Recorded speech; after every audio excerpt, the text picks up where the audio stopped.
Do you watch any Mr. Beast videos? Yeah, actually, you know what happens with me with Mr. Beast videos? I'm subscribed, but I don't click it, but I'll be scrolling on the app and then I just watch the first few 15 seconds. The next thing I know, I watch the whole video without clicking. Like it actually like gets my attention so much. Or like halfway through, I'm like, fuck it, Alicia. Okay, like let's click and actually watch and like read some comments. But every time I'm like, oh, I see the thumbnail, I see the title. And the autoplay starts playing? The autoplay starts playing and I'm just kind of like looking at it. And then the next thing I know, I watch the whole thing. Like every single time. He kills it. Like it's genuinely incredible. Oh my God, yeah. I told you how one time I talked to him on the phone and I No. asked for like, oh my God.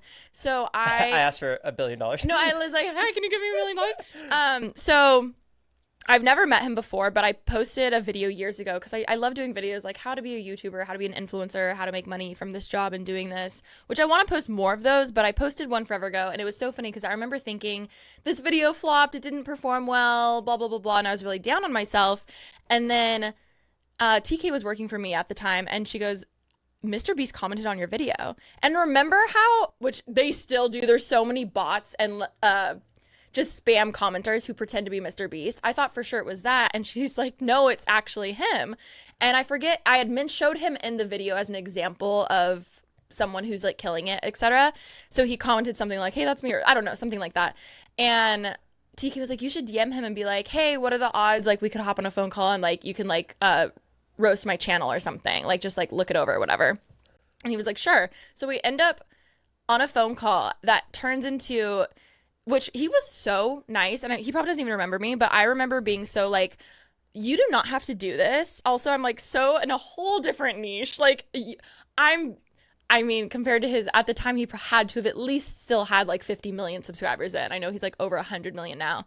But he was like, yeah, so like, I came across your video and I was watching because I like watching those types of videos. And then you mentioned me and I thought that was so funny. So I commented, blah, blah, blah. He was like, I love learning about other influencers and verticals, how they started, etc. So we're just talking about like that type of business stuff.